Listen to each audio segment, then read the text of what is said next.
Ստորջրյա մշակութային ժառանգության պաշտպանության ՅՈՒՆԵՍԿՕ-ի կոնվենցիան վավերացնելու համար խորհրդարանի ամբիոնի մոտ կանգնած մշակույթի նախարարին ընդդիմադիր պատգամավորը հարց ունի ոչ միայն ստորջրյա մշակութային ժառանգության պաշտպանության վերաբերյալ։ Հենց հետաքրքիր է մշակութային ժառանգության եւ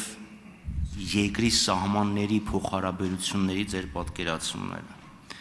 Այսինքն արդյոք մշակութային ժառանգությունը ազգային եւ կրոնական սահմանափակվում է երկրի պետական սահմաններով։ Սեփական պատկերացումների մասին նախարարը չի կիսվում, միայն Հայաստանի օրենսդրությանն է հղում, որն էլ իր խոսքով շատ հստակ սահմանում է այն, ինչի մասին պետք է խոսեն։ Հայաստանի Հանրապետության մշակութային ժառանգության իմաստով օրենսդրությամբ շատ հստակ է, մենք ինչի մասին ենք խոսում, եւ մեր նախարարությունը ակտիվ քայլեր է վարում այդ մշակութային ժառանգությունը պահպանելու, հանրահռչակելու եւ ներկայացնելու ուղղությամբ։ Ժաննա Անդրեասյանը շատ լավ հասկացել էր, թե ինչ է ակնարկում ընդդիմադիր պատգամավորը, սա հենց իր ձևակերպմամբ։ Ավելի պարզ բացատրեմ, արդյոք Հայաստանի Հանրապետության կառավարությունը, մշակույթի նախարարությունը պատասխանատու չի համարում իրեն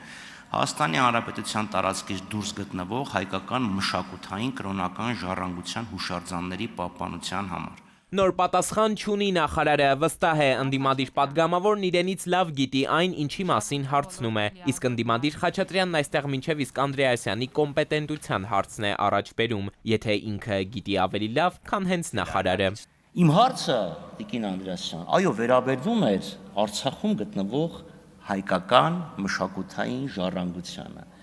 որին դուք չպատասխանեցիք կամ վախեցաք պատասխանել։ Իր հերթին Անդրեասյանը դարձյալ հիշեցում ունի, Խաչատրյանը Հայաստանի ազգային ժողովի պատգամավոր է, ՔՊ-ի հռչակած իրական Հայաստանն է նկատի առնում նախարարը։ Հայաստանի Հանրապետությունը ունի միջազգայինորեն ճանաչված սահմաններ եւ Հայաստանի Հանրապետության լիազոր պետական մարմինները պետք է անեն ամեն ինչ իրենց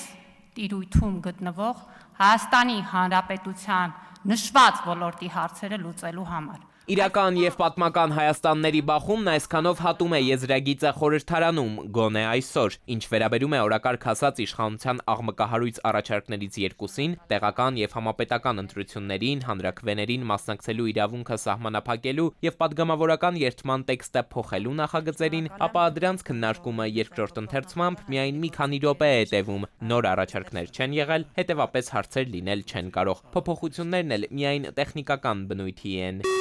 Հեշտը հրաժեշտի խոսքինն է։ Հաջորդ գումարման ազգային ժողովի նախագահի թեկնածու առաջադրված Ռուբինյանն այս օրենսդիրում իր վերջին ելույթին է իջնում։ Դահլիճում այլևս չի տեսնելու խորհրդարանի խոսնակ Ալեն Սիմոնյանին, փոխխոսնակ Հակոբ Արշակյանին։ Շնորհակալ է նրանց նաև ՔՊ խմբակցության ղեկավարին, ով արդեն 9-րդ գումարման ընթացքում կհասցնի 5 տարի իր կողքին նստել։ Հայաստանը անցել է բազմաթիվ բարդությունների, դժվարությունների միջոցով,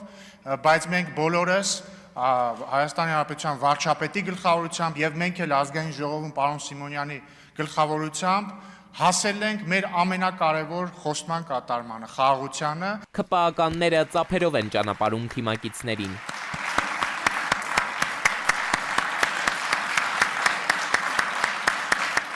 Ելույթի համար գրանցվել էր նաև հեռացողներից Հակոբ Արշակյանը, բայց վերջում փոշմանեց, Սիմոնյանն էլ կատակեց, թե հուզված է կենտրոնական ամբիոնին չի մոտենա, փոխարենը ինքը, որ նախապես չէր գրանցվել, այս ազգային ժողովում կասի իր վերջին խոսքը։ Պարոն Ռուբինյանին, իմ ընկերոջը հաջողություն եմ մաղթում, թող ինքը լինի երկրորդ ազգային ժողովի նախագահ, որ ստաբիլ 5